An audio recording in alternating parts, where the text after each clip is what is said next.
We're in Goa for the new Citroën C3 drive, and it's only befitting to have a proper sea-facing view for the car because we're in Goa, and why not?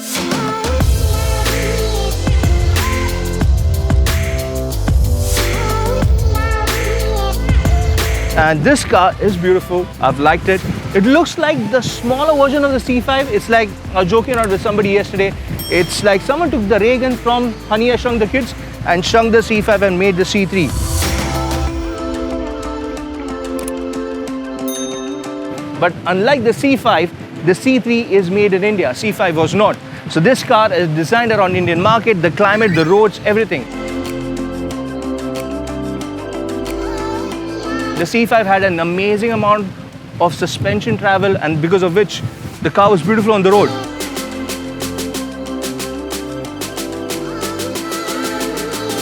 But so is the C3. We loved how the car drives on the road.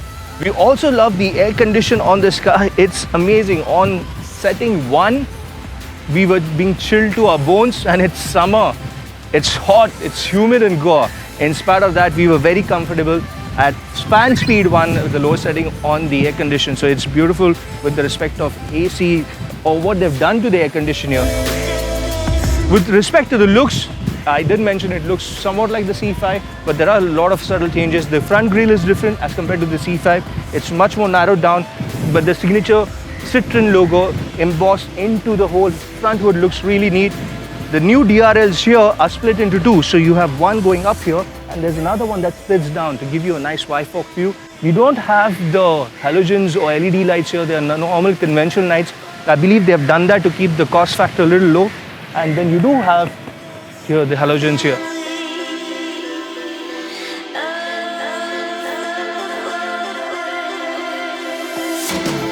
With respect to colors, you have 10 color combinations that you can do. So with respect to the dashboard, there are only 2 colors that you get. That's gray and orange that you have in this one.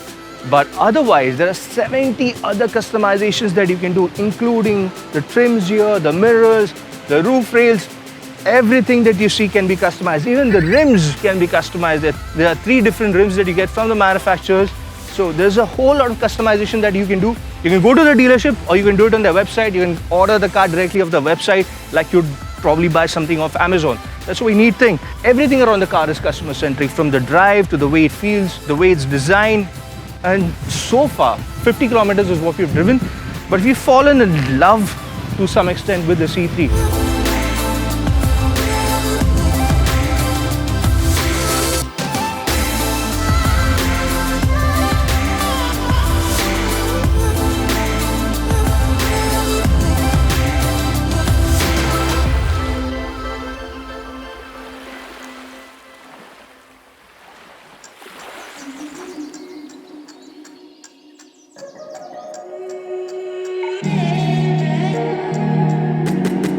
We're currently driving the PureTech 82, and as per the name, it has a total power output of 82 PS and 150 Newton meters of torque, which is really good for a naturally aspirated engine, and it does 0 to 100 in about 10 seconds. But yeah, that's for the PureTech 110 because that's a turbocharged engine. This is not.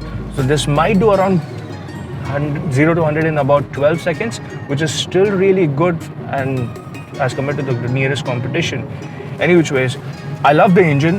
The gearbox is beautiful. It's really, really smooth. Like the drive. The overall design is really nice. The steering wheel feels a little plasticky, but it's not. It's got this soft touch to it. You have a nice small cluster display here. But the highlight of the whole system here is a 10-inch infotainment system, which is really neat. It reminds me of the Microsoft Windows phones that they would provide. They had these nice big icons with a very smooth interface. It does remind me of that. So it's really, really easy to use as well. It supports Android Auto and Apple CarPlay wirelessly. We spoke about the interior. We're currently having the orange dashboard here, and there is the other option of grey dashboard.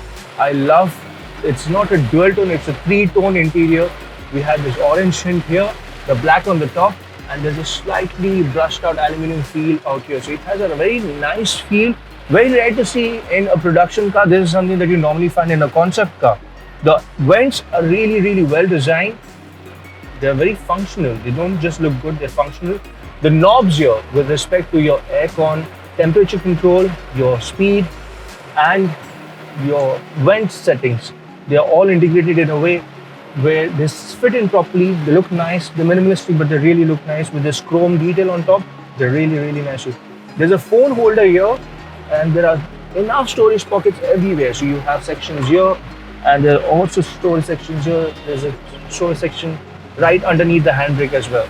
I don't know if I'll get to drive the 110 variant, which I really want to drive because that car has a really, really nice punchy feel to it. A lot of people who have driven it before have been telling me about that car. I want to drive it. This car, the 82, PureTech 82, is not bad. But in spite of the power output that both these cars deliver, they have a combined mileage.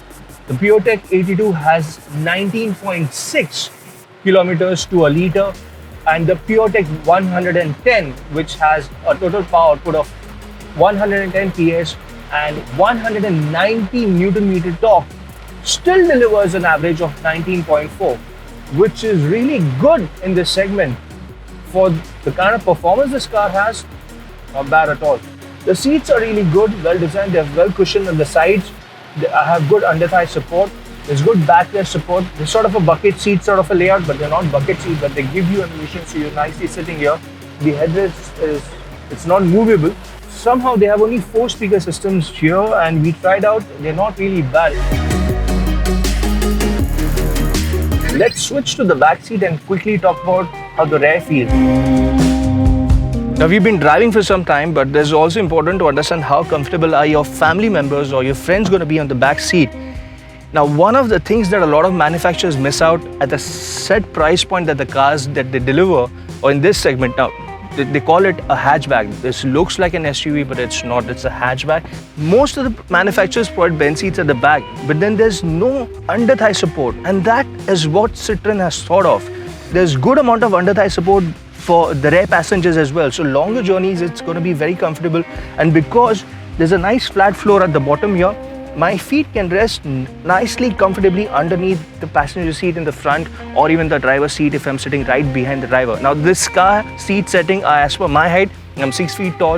In spite of that, there's good amount of space there and here. Though I'm sitting upright on the back seat, I have good amount of space. This is about 1 inch, and there's a scoop here so that your head fits in properly.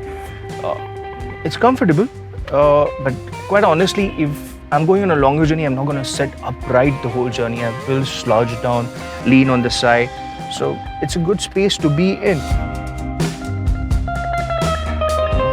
The other thing Citroën has done is you have theatre style sitting in the car.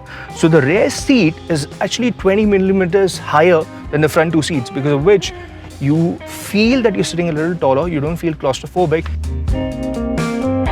Especially if I'm sitting in the center, I have good view of the road ahead of me.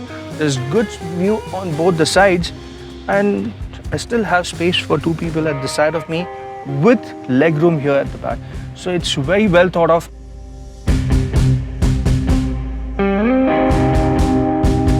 Now there are 2 USB ports here for the passengers. The window controls for the rear windows is here on the center console here, so that the driver has access to it, also the passengers can access to it.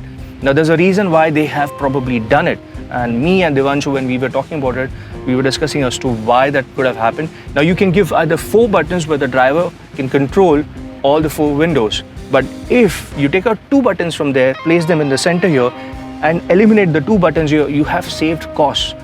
So I don't know if it's a way to save costs, but it's a very neatly thought of, and it's effective.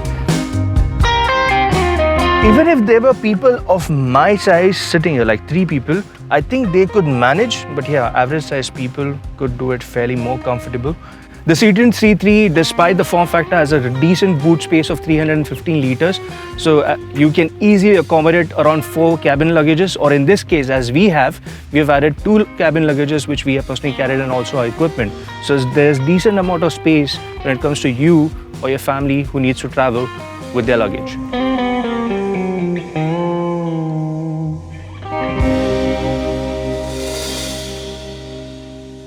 Let's get back to driving.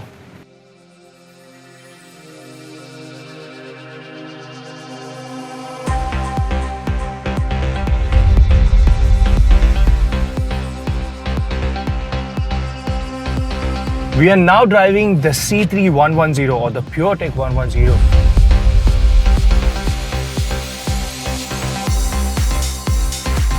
And this is a turbocharged engine and it makes a hell lot of difference. It is so much more fun to drive and it's hard to tell. There's nothing different about the 110 compared to the 82. But the driving performance, the whole driving dynamics just shifts to another level. Quite honestly, this is a better bang for your buck, and for people who it doesn't matter, the 82 is a quite capable engine and good for the overall C3 chassis. But the 110 just takes it up a notch, and it's a beautiful, beautiful experience to drive this car with this engine setup. It feels like more of a performance car without the sports suspension setup, but otherwise it's just beautiful to drive right now. I can't tell you in words how I'm feeling right now, but if you're watching this footage of me zipping around even while we're doing tracking shots, I was doing rolling burnouts with the 110 while we were doing the tracking shots. That's amazing power that this engine delivers, and man, it is fun to drive.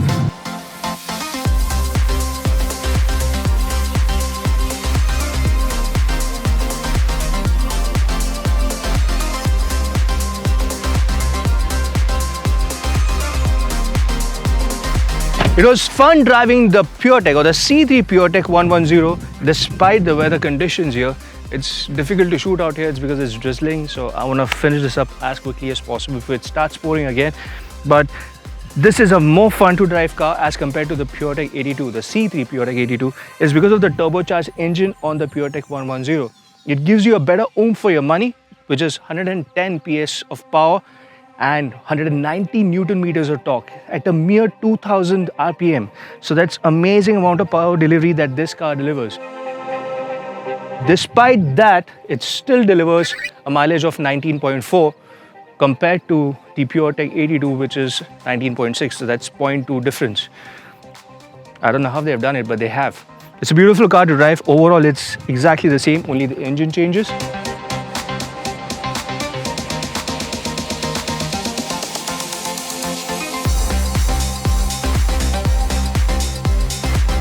It's been amazing driving here in Goa. It's an amazing experience, and see you guys soon. It's time for me to grab some cold ones. This is Orlis signing off from Mashable India.